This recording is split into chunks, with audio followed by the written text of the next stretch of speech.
하나님 말씀 봅니다. 마태복음 13장 봅니다.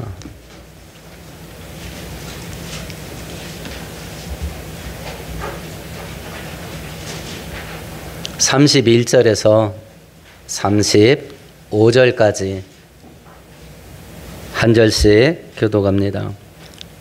또 비유를 들어 이르시되 천국은 마치 사람이 자기 밭에 갖다 심은 겨자씨 한 알 같으니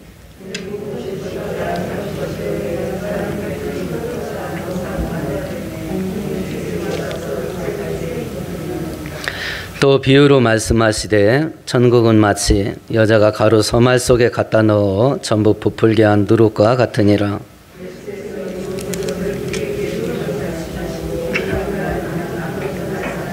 함께합니다. 이는 선지자를 통하여 말씀하신 바 내가 입을 열어 비유로 말하고. 아멘, 아멘. 우리가 다시 한번 생각해 보십시다. 기독교 신앙의 핵심이 무엇일까? 기독교 신앙의 핵심. 나는 왜 예수를 믿는가? 나는 왜 교회를 다니는가? 신앙생활하는 이유가 무엇이고 신앙생활하는 목적이 뭔가를 한번 스스로에게 질문을 던져보십시오. 예수 믿고 복받아서 부자가 되고 성공하고 출세하고 그것을 기반으로 해서 재밌고 즐겁고 행복하게 사는 거다라고 생각하고 있는지 모르겠습니다. 마귀와 세상은 교회와 성도들이 이런 사고방식 갖고 살도록 급속도로 빨아들이고 있어요. 우리나라 어린아이들의 사고방식이 어떤 식으로 변화되어 가나라고 하는 교육 보고자료를 좀 본 적이 있습니다. 초등학교 3학년 밑에 애들, 1, 2, 3학년 애들, 얘네들한테 네 인생 속에서 제일 중요한 게 뭐냐? 그러면 거의 80% 가까이 가족이라고 그런답니다.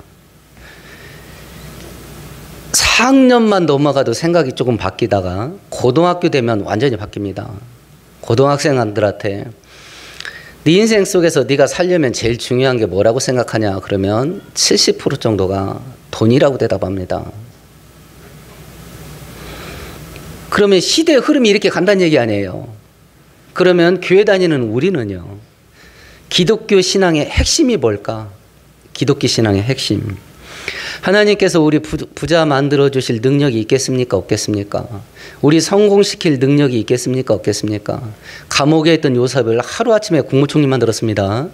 전쟁 포로로 끌려갔던 다니엘을 하루아침에 국무총리 만들었습니다. 능력이 차고 넘치고 남아 돕니다. 그리고 그런 은혜를 우리한테 베푸실 마음이 있겠습니까? 없겠습니까?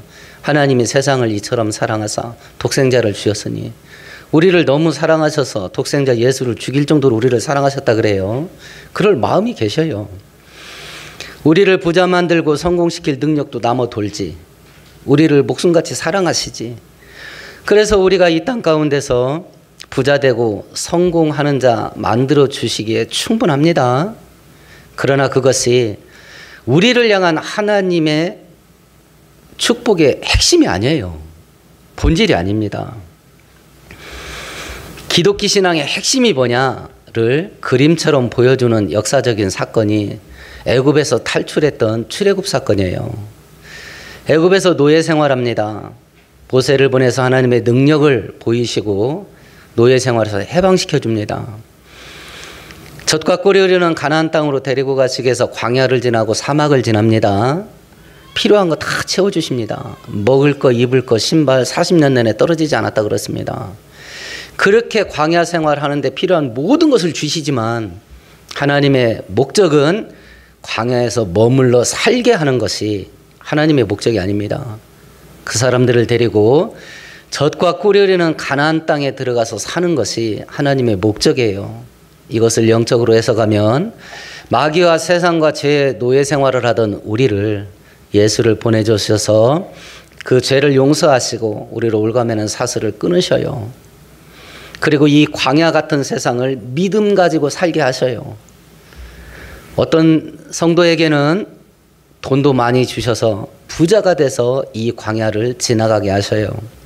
어떤 성도에게는 성공하고 출세하게 하셔서 이 광야를 지나가게 하십니다.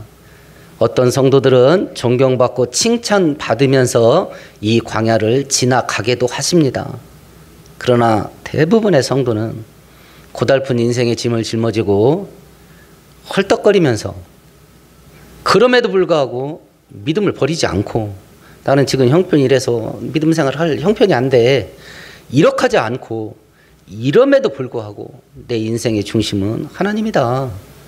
그 믿음 가지고 그 고달픈 광야를 무거운 짐을 태산같이 무거운 짐을 지고 통과하게 하셔요. 하나님의 우리를 향한 본심은 이 땅에서 부자 만들어주고 성공시켜주는 게 아닙니다. 나를 데리고 천국에 가셔서 나와 함께 영원히 사는 게 하나님의 목적이에요. 근데 마귀와 세상은 끊임없이 우리의 관심을 육신과 세상의 물질에 올가매는 거예요. 그러면 기독교 신앙 본질에서 벗어납니다. 벗어나게 돼요. 이 시대의 물줄기는 거의 쓰나미급이에요. 돈과 육신과 물질로 완전히 휩쓸어 버립니다. 이런 시대 속에 하나님께서 13장에서 7개의 천국의 비유를 말씀하셔요. 천국의 비유를. 이 땅 살아가면서 하나님이 전능하시고 우리를 사랑하시니 짧은 인생 나그네로 광야 생활을 하지만 나 돈 한번 벌어보고 싶다. 그런 마음이 있다면 기도하세요. 열심히 일하시고 하나님이 충분히 은혜 줄 수 있습니다. 신앙 바깥에서는 구하지 마십시오. 신앙을 버리고 하나님을 떠나고 성경에 기록된 거 울타리 밖으로 벗어나서 부자 될 생각은 하지 마십시오. 신앙을 벗어나서 성공할 생각은 하지 마십시오. 신앙 안에 머물러 있어도 충분히 부자 될 수 있습니다. 신앙 안에 머물러 있어도 우리 자식들 충분히 출세할 수 있어요. 하나님께 능력이 있습니다. 그렇지만 그것이 신앙생활의 본질이 아닙니다. 그것이 신앙생활의 핵심이 아니에요. 그걸 신앙생활의 핵심, 하나님이 우리한테 주려고 하는 축복의 최고 중요한 거, 이게 뭔지를 설명하는 것이 마태복음 13장의 7개의 천국에 관련된 비유예요. 천국은 언제 가는 것이냐? 대부분 우리가 죽어서 가는 것으로 알고 있습니다. 아니면 우리가 살아있을 때 예수님이 재림하면 천국이 온전한 천국에 우리가 들어가게 될 겁니다. 그럼 이 땅 살 때는 그냥 생고생하고 사는 거냐? 아니다. 천국의 완성은 우리가 죽어서 가거나 예수님 재림 때 되겠지만 이 땅에서도 천국을 경험할 수 있다. 왜 그러냐? 예수님이 육신을 가지고 이 땅에 태어나시는 그 순간부터 천국은 이미 이 땅에 왔다. 이 땅에 왔다. 오늘 성경을 살펴보면서 천국이 이 땅에 왔고, 그러면 우리가 이 땅에서 경험할 수 있는 천국은 어떤 특성을 갖고 있는가 하는 것을 바로 깨달으면서 우리가 하나님 중심, 천국 중심, 그리고 비록 육신을 가지고 이 땅에 살지만 천국을 맛보고 경험하면서 사는 우리 모두가 되기를 축원드리겠습니다.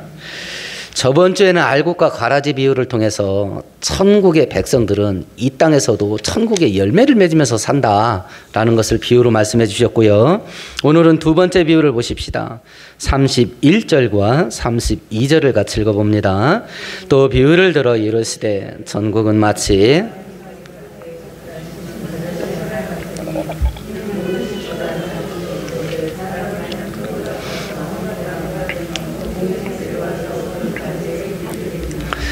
천국은 밭에 심겨진 겨자씨 같다. 겨자씨. 저 청년 때에 우리가 경제생활이 조금 높아지면서 목사님들 사이에 성지순례 가는 게 이렇게 좀 유행처럼 번졌던 적이 있어요. 그러면 성지에 갔던 목사님들이 꼭 2개를 가져왔습니다. 병에다 요단강 물 떠왔고 겨자씨를 갖고 왔어요.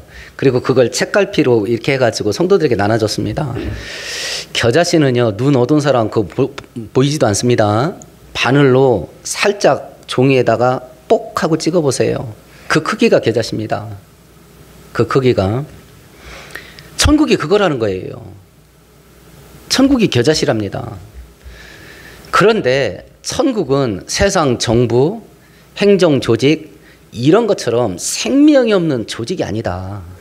천국은 겨자씨같이 작은 건데 그거 살아있는 거다. 그거 살아있는 것이기 때문에 자라고 성장하고 확장한다. 확장한다. 근데 그 겨자씨는 어디냐? 밭에 심겨졌다. 그럼 겨자씨가 죽어 살아가는 곳이에요. 이 땅에 왔다는 거예요. 이 땅에 왔다는 겁니다. 세상이라는 밭에 심겨졌어요. 천국은 영적인 세계입니다. 우리의 육신적인 눈으로는 안 보입니다. 그러나 이 땅에 왔습니다. 이 땅에 왔습니다. 그러면 천국의 특성이 뭐냐? 살아있는 거다. 그래서 자라고 성장하고 확장한다. 이걸 이야기하는 겁니다. 그러면 천국이 자라고 확장해 나가는데 어떤 형태를 띠면서 자라고 확장하냐라고 하는 겁니다.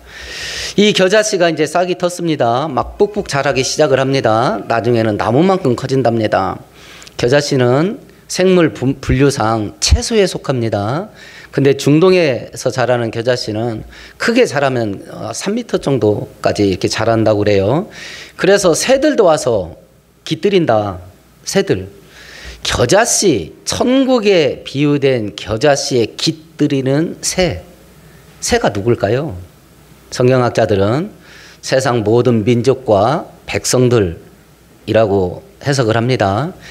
천국이라는 겨자씨, 땅에 심겨진 겨자씨가 확장하고 번창을 하는데 거기에 수많은 민족들과 백성들이 몰려든다.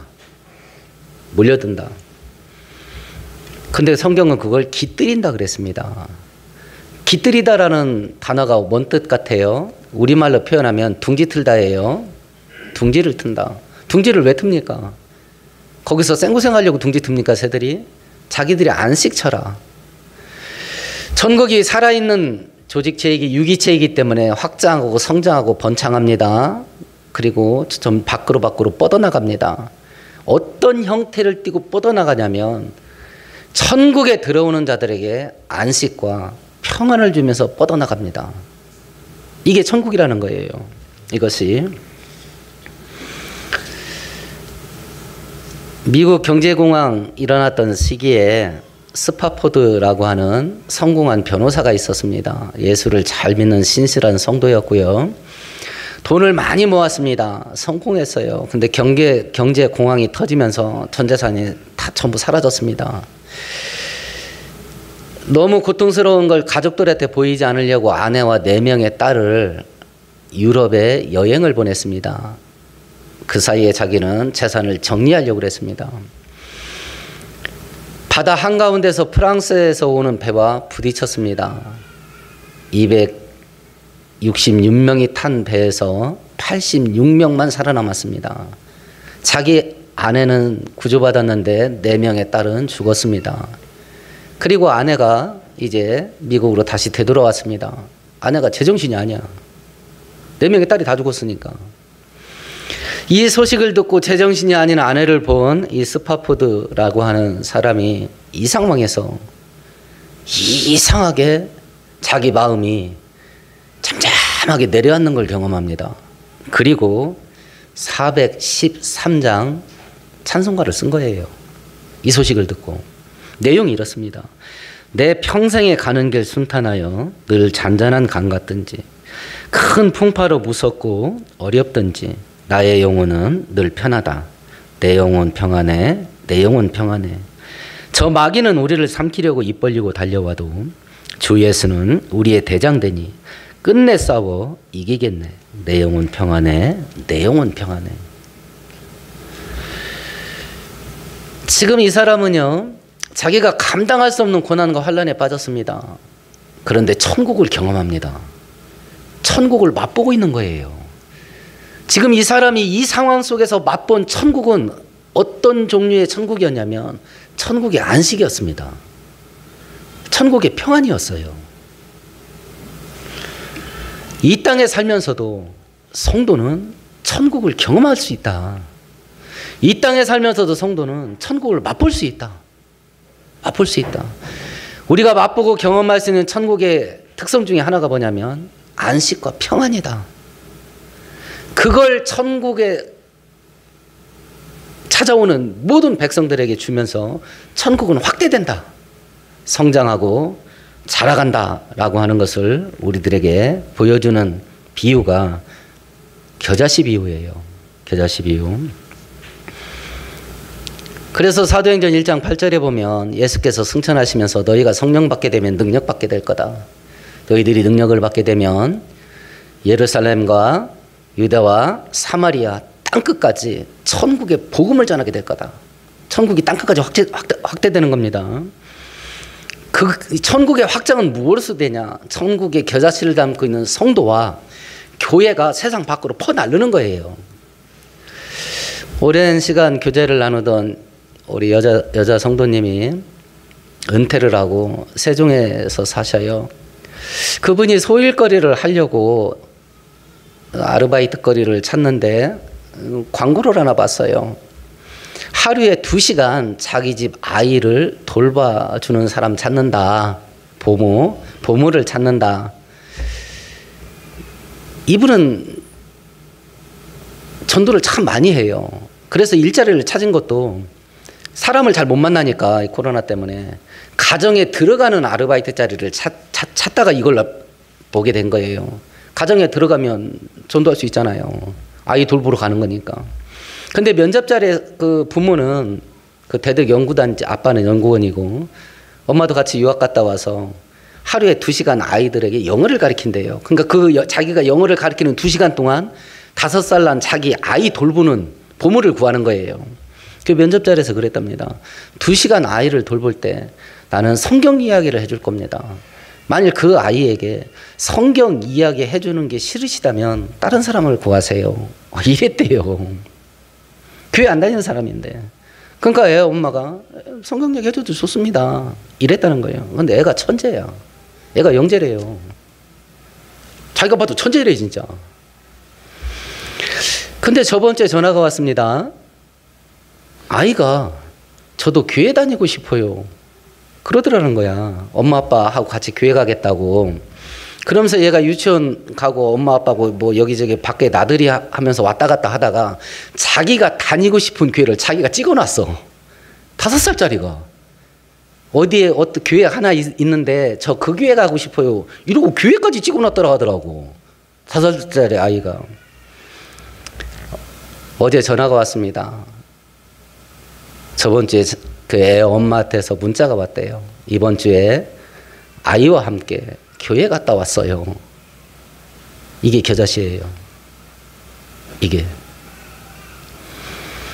천국의 겨자씨를 품고 있는 성도들로 하여금 이 천국이요. 땅끝까지 확장되는 거예요. 살아있다 천국이 이 땅에. 그리고 천국은 확장된다. 잘하고 있다. 천국이 확장되고 자라는 개념에는 2가지가 있습니다. 지역적으로 넓어지는 겁니다. 지역적으로. 전 세계 땅끝까지. 숫자적으로 늘어나는 겁니다.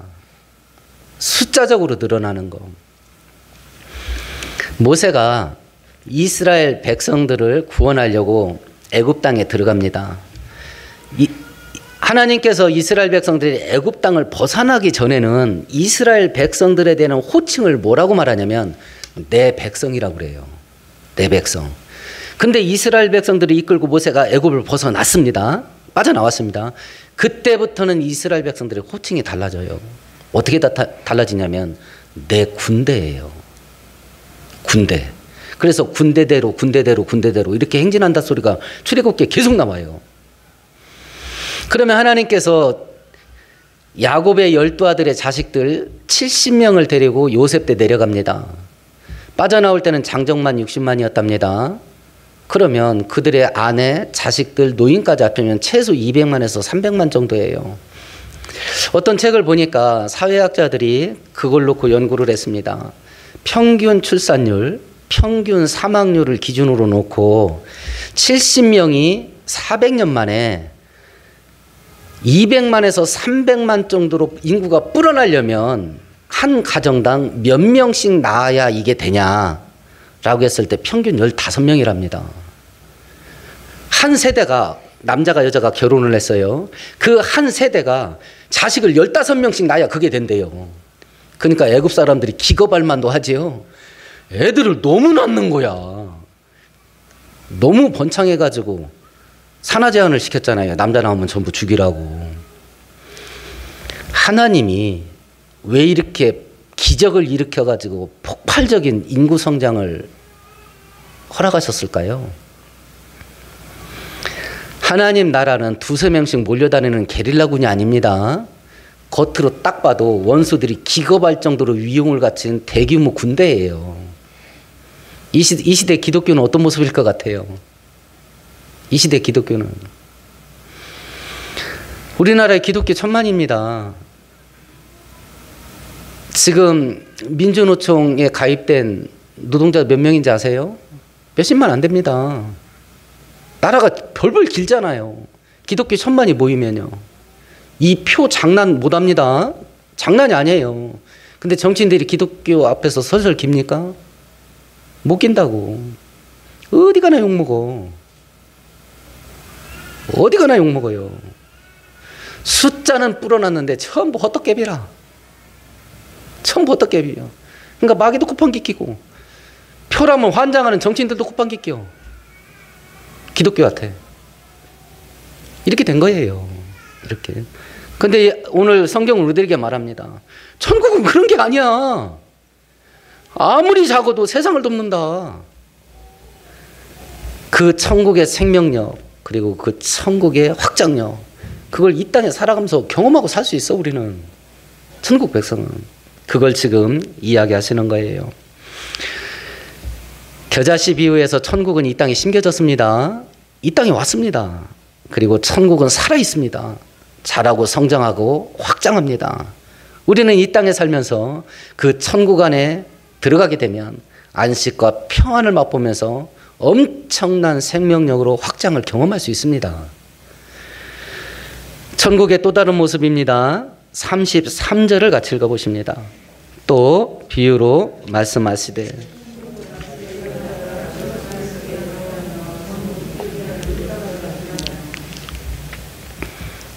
요즘 아이들은 이거 이해하기 쉽지 않겠네요. 천국은 누룩이랍니다. 밀가루 한 가마. 여기는 세 마리라고 했는데 그냥 편의상 한 가마라고 하십시다.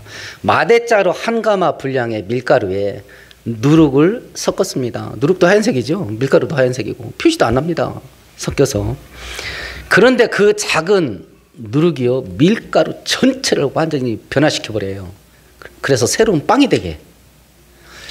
그리고 이 누룩은 술 만들 때 술 만드는 재료인 곡물을 주로 쓰지요. 거기다가 섞어요. 발효가 일어나서 전혀 새로운 술을 만들어냅니다. 천국은 누룩과 같답니다. 천국은 이 땅에 왔는데 어떤 특성이 있냐? 누룩과 같은 특성이 있대요. 세상을 뒤집어버려. 세상을 바꿔버린답니다. 전혀 새롭게. 그래서 고린도후서 5장 17절에 보면 바울 사도가 이런 말을 합니다. 그런즉 누구든지 예수 그리스도 안에 있으면 새로운 피조물이라. 이전 것은 지났으니 보라 새 것이 되었다. 누룩이라서 그래요. 누룩이라서. 사도행전의 24장에 보면 바울 사도가 이제 마지막 체포됩니다. 법정에 가서 재판을 받습니다. 바울 사도를 죽여야 된다고 고발하는 바리새인들 그 대표자들이 바울 사도를 이렇게 고발합니다. 우리가 보니 이 사람은 전염병 같은 자라. 천하에 흩어진 유대인들을 다 소유하게 하는 자니 나사렛 이단의 우두머리라. 이 사람은 전염병 병균자다 이거. 이 사람만 스쳐 지나가면 다 감염된다 예수로. 지금 말하면 코로나라는 코로나. 이 사람은 코로나 병균이다. 이 사람만 스치면 다 병 걸린다. 이게 누룩이에요. 이게 누룩입니다. 그래서 보이지 않는 천국이 이 땅에 왔는데 천국은 이 땅에서 어떤 일을 하냐? 세상을 뒤집어 버린다. 세상을 변화시킨다. 전혀 새로운 걸로. 내 개인의 인생 속에 천국이 들어와야 됩니다. 그래야 내가 새 것 돼요. 우리 교회 속에 천국이 들어와야 됩니다. 그래야 우리 건강한 교회가 새 것 됩니다. 이 변화시키는 능력, 이게 얼마나 위대한가. 미국 침례교 신학대학의 부학장이었던 에르미 캐너라는 박사가 이슬람 선교 전문가인데, 이슬람 믿다가 기독교로 개종한 사람들 사례를 책으로 엮어냈어요. 값비싼 소명이라는 책으로. 거기에 지금 이스라엘과 늘 투쟁하는 가자 지구에 있는 팔레스타인 사람 청년, 무사라는 청년이 예수 믿게 되는 과정을 전하고 있는데, 내용이 이렇습니다. 이 가자 무사라는 청년한테 형이 있었어요. 마흐메트라고. 근데 굉장히 똑똑했던 것 같습니다. 그러니까 아버지도 그렇고 자기도 형을 좋아했대. 형이 너무 뛰어나가지고. 근데 이 형은 자기 동족들과 생각이 달랐어요. 이 팔레스타인 사람들이 유대인한테 항거하고 데모할 때 어떤 식으로 저항하는지 혹시 보셨어요? 뉴스에? 뭐 던집니까? 지금도 돌 던져. 지금도 돌 던져요. 그걸 막는 유대인들은 뭐 갖고 방어해요? 총 갖고 방어합니다. 이 게임이 되겠냐고. 유대인들은 총을 쏘고 팔레스타인 사람들은 돌을 던지고. 그러니까 이 형은 이런 식의 저항은 무의미하다. 얼마나 많은 사람이 죽어나가겠냐, 우리 동족들이. 그래서 자기 형은 다른 생각을 갖고 있어요. 그래서 막 영어를 배웁니다. 원수 나라 유대인들의 이스라엘말을 배워요. 우리 민족이 다른 걸 준비해야 미래가 있지, 이런 식은 안 된다. 이러면서 실력을 쌓아가는 와중 속에 하루는 저녁 때 일을 다 마치고 집에 오는데 겉모습 지나는데 총성이 4발이 딱 터졌어요. 지나가던 사람이 현장에서 즉사했습니다. 나중에 보니까 자기 형이야. 가슴 부위에 총 3발을 맞았습니다. 티셔츠에 구멍이 뻥 뚫려 있어요. 엄마가 그걸 보관하는 거야. 형의 티셔츠를, 피 묻은 티셔츠를. 그리고 막 자주 그걸 끌어안고 막 울어. 그럼 식구들이 그 형의 그 구멍난 그 티셔츠를 보면 눈에 핏발이 쓰는 거야. 막 증오를 키워나가는 거예요. 막 분노를 키워나가고. 그래서 이 부사라는 청년들이 15살부터 돌 던지는 참여를 합니다. 유대인들을 보면 이를 뿌득뿌득 갑니다. 그런데 이 가자지구에 사는 팔레스타인 사람들은 그 안에는 경제 산업 기반이 없어요. 어디 가서 직장 생활하는지 보셨습니까? 텔레비전에서. 그 봉쇄선을 넘어서 이스라엘 땅에 가서 아르바이트하고 먹고 살아요. 그러니까 슬프죠. 막 여기 막 분노가 일어납니다. 근데 먹고 살아야 돼. 근데 이스라엘 땅에 넘어가가지고 거기서 직장 생활해. 그리고 끝나면 봉쇄선 자기 가자지구로 다시 들어가. 이걸 하고 사는 거예요, 팔레스타인 사람들이. 그러니까 자기도 먹고 살아야 되니까. 이스라엘 땅에 가서 관광 버스 돕는 아르바이트를 합니다. 그러다 보니까 성지순례 오는 기독교인들을 많이 만나죠. 그러면서 예수에 대면서 들으면서, 야, 내가 믿는 알라라는 신보다 야, 예수라는 이 신이 이게 더 진짜 같다라는 생각이 들어요. 그런데 예수가 유대인이야. 이걸 받아들일 수가 없어. 받아들일 수가 없어요. 그러다 한 번은 미국에서 온 관광객들을 안내하는 기회가 있었는데 한 사람이 갈릴리에 가더니 막 우는 거야. 예수께서 내 죄를 용서하려고 이곳에서 못 박혀서 죽은 곳이라고 막 울어요. 근데 알고 봤더니 고든이라는 분이었는데 목사님이셨어요. 그러니까 기독교에 대해서 마음이 조금 열려있던 차라서, 더군다나 유대인도 아니고 미국인이라니까 이제 가까이 가서 기독교에 대해서 이것저것 물어봅니다. 근데 고든 목사님이 놀라운 얘기를 해요. 예수를 만나기 전에 나도 내 마음에 막 분노와 증오가 가득 차서 나 죽는 줄 알았다. 자기 여동생이 있었는데 강간당했나 봐요. 그리고 살해당했습니다. 자기 여동생을 그렇게 짓밟고 죽인 그 살인자, 이걸 죽여야 되는데 막 이거 심장이 터지는 거야, 이 분노심 때문에. 그러다가 이 고든 목사님이 예수를 알게 돼요. 그리고 그 예수께서 자기의 죄를 용서해 줬다는 걸 알고 마음속으로 내 여동생을 겁탈을 하고 죽인 그 사람을 나도 용서했다. 이 얘기를 하는 거예요. 그러니까 이 무사라는 청년이 이 얘기 듣고 깜짝 놀랍니다. 어떻게 자기 여동생을 그렇게 하고 죽인 그런 사람을 용서할 수 있을까? 자기도 지금 막 용서가 안 돼가지고 막 심장이 터질 것 같은데 날마다 그 피 묻은 티셔츠를 보면서 온 가족이 막 혈압을 막 눈에 핏발이 쓰거든요. 그 이야기를 듣고 이 청년이 그런 일을 만들어내는 신이라면 이 예수가 진짜가 아닌가. 그리고 자기 혼자 살짝 예수를 영접해요. 예수를 믿기로 결심한 날부터 마음속에 이상한 소리가 들립니다. 네 형을 죽인 유대인 병사를 용서해라. 아, 이게 안 되는 거야.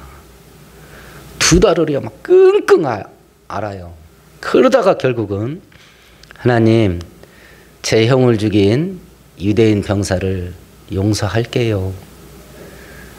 그걸 입 밖에 내뱉자마자 자기를 짓눌렸던 억압에서 자유를 얻어요. 이게 누룩입니다. 이게 뒤집어 버리는 거예요. 전혀 새로운 것으로 바꿔버리는 겁니다. 천국이 이 땅에 왔다. 그런데 우리 눈에 보이지 않는다. 왜냐하면 천국의 본질은 영적인 세계이기 때문에 그렇습니다. 눈에 보이지 않지만 없는 게 아니다. 진짜 성도는 이 땅에 살아가면서 천국을 경험하고 체험하면서 산다.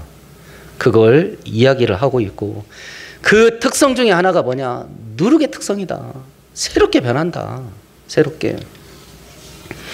그래서 우리 인생 속에, 내 개인의 인생 속에 천국이 들어와야 됩니다. 그래서 우리 가정 속에 천국이 들어와요. 그래야 뒤집어집니다. 그래야 새롭게 될 수 있고. 오늘 말씀을 정리하십시다. 천국은 어떤 것이냐?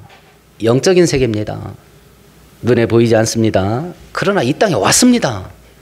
그렇다고 한다면 천국을 맛볼 수 있고 경험할 수 있다는 건데, 그럼 어떤 형태로 체험되고 경험될 수 있겠냐? 겨자씨와 같다. 생명력이 있다. 살아있다. 그래서 성장하고 자라고 확장된다. 그 겨자씨 된 천국에 깃들이게 되면 천국의 안식과 평안을 체험하고 경험한다. 천국은 누룩과 같다. 작은 것이 돼 모든 것을 뒤집는다. 새롭게 바꾼다. 새롭게. 그러면 생각을 해보십시다. 천국이 이 땅에 임했습니다. 우리는 이 땅에 살면서 천국을 체험하고 경험하고 맛보면서 살 수 있답니다. 그러면 우리가 천국을 체험하고 경험하고 맛보는 분야가 어떤 분야일지를 생각해 보십시다. 육신적이고 물질적이고 세상적인 것일까? 아니면 영적인 것일까?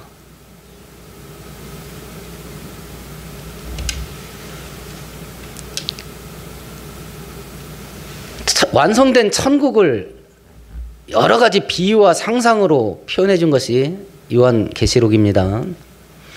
천국의 성벽은 12가지 보석으로 되어 있습니다. 천국에는 출입하는 12개의 문이 있습니다.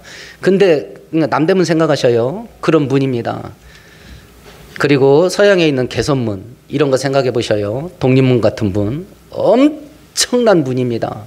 근데 그 천국의 문, 12개의 문이 있는데 그 문 하나의 재료가 뭔지 아십니까? 혹시 계시록 읽어봤을 때 기억나시지 않아요? 진주 한 알입니다. 진주 한 알인데 크기가 빌딩만 해. 그거 구멍 뚫어가지고 문 만드는 거라니까요. 천국의 도로는요, 순금 100%짜리 황금입니다. 그러면 생각해 보셔요. 나 하늘의 복을 받고 싶다. 그런데 돈이 떠올라. 세상에서 출세하는 게 떠올라. 그거 가지고 편하고 이 땅에서 재밌고 즐기면서 사는 게 떠올라. 근데 하나님은 천국의 모습을 물질적으로 비유를 하면서 할 때 니네가 밑에서 죽고 환장하는 거 여기는 건축 재료야. 거기에 목숨 거는 겁니다. 천국은 영적인 곳이에요. 그래서 우리가 이 땅에서 맛볼 수 있는 천국의 맛도 물질적인 것이겠어요? 영적인 것이겠어요? 영적인 겁니다. 그걸 맛보고 나서 야, 물질로 이루어진 이 세상 속에서 이런 세상도 있다. 그걸 맛보게 하는 거예요. 이해되시죠? 뭔 소리인지. 우리는 물질과 육신 속에서 살아요. 근데 영적인 천국을 맛보는 거예요. 맛만 보는 겁니다. 온전한 분량이 아니에요. 근데 그걸 제대로 맛보면요. 야, 이런 세계도 있네. 이런 세계도. 야, 천국이 이런 거구나. 맛만 보고도요, 인생 겁니다, 거기에. 천국을 맛만 보고도 조금 맛만 봤는데 거기 목숨 걸어버려요. 그렇게 만들기에 충분한 게 천국의 맛이에요. 천국의 맛. 그걸 맛보게 하심으로 우리가 이 땅에서는 육신과 물질을 갖고 살지만 이게 전부가 아니다, 이게. 그리고 하나님의 뜻은, 나를 향한 뜻은 여기에서 머물러 살게 하는 게 아니라 내가 맛만 봤는데 나 이거 환장할 것 같다. 그것이 온전하게 완성되어 있는 천국으로 나를 데리고 가셔서 여기서 나와 함께 영원히 살고자 하는 게 하나님의 뜻이구나. 이걸 맛보면서 알게 하시는 거예요. 맛보면서. 반면에 마귀는 끊임없이 우리를 돈에 올가매겠지요. 끊임없이 이 땅에서 편하고 재미있고 즐기면서 사는 것에 올가매겠지요. 끊임없이 이 땅에서 출세하고 성공하는 것에 올가맬 겁니다. 우리는 거기에 포로가 된 사람들을 뉴스에서 날마다 봐요. 돈 몇 푼에 사람들을 얼마나 잔인하게 죽이는지, 그 표 몇 개 얻겠다고 정치인들이 얼마나 추접하게 사는지 부끄러움도 없어요. 그렇게 됩니다. 그렇게 됩니다. 그런 세상 속에서 사는 우리들한테 내 뜻은 이 땅에서 너네 부자 만들어주는 게 아니야. 나는 천국에 너를 데리고 가서 너와 함께 영원히 사는 게 내 소원이야. 그걸 말씀하시는 것이 천국 비유예요. 우리가 천국에 대해서 기대감과 소망을 잃어버리지 않게 하려고 천국을 맛보게 하셔요. 육신과 물질이 지배하는 이 땅에서 천국의 영적인 것을 맛보게 하십니다. 근데 우리는 이 땅에서 천국 백성으로 천국의 축복을 받으며 살 수 있다. 이야기를 듣는데도 그게 돈으로 떠올라. 나는 천국 백성이니까 이 땅에 돈으로 받아야 돼. 나는 천국 백성이니까 천국의 축복을 이 땅에서 성공하고 출세하는 걸로 받아야 돼. 하나님 주실 수 있습니다. 저도 제 자식들 놓고 기도합니다. 여러분 놓고도 기도합니다. 물질의 축복도 달라고 기도합니다. 무시받지 않고 살게 해달라고 기도합니다. 큰 소리 내며 살게 해달라고 기도합니다. 그러나 그게 축복의 본질이 아니에요. 그게 아닙니다. 지금 연세 드신 성도님들 여기 몇 분 앉아 계시는데 정신 똑바로 차려야 됩니다. 본인이 이제 요단강 건너갈 나이가 다 되셨어요. 지금 정신 바짝 차려야 됩니다. 천국 동아줄을 꼭 붙잡으셔야 돼. 정신 차리셔야 돼요. 정신 차려야 돼요. 그리고 자라나는 자식들을 놓고 기도 많이 하셔야 됩니다. 이제 아이들 뇌리를 돈이 완전히 사로잡았어요. 완전히. 그런 아이들에게 야, 인생의 전부가 돈이 아니요. 그걸 가르쳐야 되고 부모가 그렇게 사는 걸 또 보여줘야 돼. 부모가 오로지 돈 잡고 막 달달달달 떨고 살아. 그러면 애한테 돈이 전부가 아니요 이렇게 말하여 뭐해. 부모가 그렇게 사는 걸 날마다 보이는데. 하나님의 축복이 돈일 수도 있다. 성공과 출세도 있다. 그리고 그것이 있으면 이 땅에서 하나님 일을 더 효과적으로 할 수 있고 더 많이 할 수 있다. 더 힘있게 할 수 있고. 그러니까 할 수 있다면 죄짓지 않는 한도 내에서 우리 부자 돼야 된다. 돈 많이 벌어야 돼. 우리 교회가 개척하고 18년 이제 19년째 들어갑니다. 여러 가지 계획들을 세웠는데 마지막 순간에 못하겠다 하고 좌절되게 만든 게 뭔지 아시잖아요. 뭐였어요? 결국은 돈이었습니다. 교회가 마땅히 해야 될 일이야. 하나님이 교회를 통해서 교회는 이런 일들을 해라 라고 했던 일이에요. 근데 결국은 어디서 접었냐면 돈 없어서 접었어요. 그러니까 우리가 하나님께 물질 축복을 받아서 부자가 된다면 하나님이 기뻐하는 일 힘있게 할 수 있습니다. 부자 되세요. 꿈을 꾸시고 기도하시고 열심히 돈 버세요. 하나님 축복 주실 수 있습니다. 그러나 우리 마음은 하나님과 천국에 두고 사는 겁니다. 마태복음 24장에서 앞으로 다루겠지만 예수님 재림 직전에 있을 징조들이 지금 동시에 다 터졌어요. 전쟁의 소문이 끊임없이 일어나지. 기독교에 대한 핍박의 정서가 폭발 직전이에요. 전염병이 창궐합니다. 수많은 아사와 기근, 굶주림에 사람들이 죽어나가게 될 겁니다. 거짓 예수들이 난무합니다. 사람들의 죄성이 폭발합니다. 재미삼아 사람 죽이고 기분 나쁘다고 사람 죽입니다. 나에게 이익이 된다면요, 다른 사람은 수십만 고통의 함정 속에 밀어 넣어도 뭐 양심에 가책도 없습니다. 눈도 끔뻑 안 해요.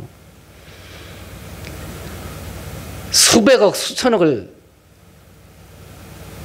사기를 치고도 수많은 사람들이 막 망하고 자살하고 난리가 났습니다. 아무것도 아니라. 불의 고리가 활성화됐습니다. 여러 개 지각판이 만나는 지점이 전부 활성화됐어요.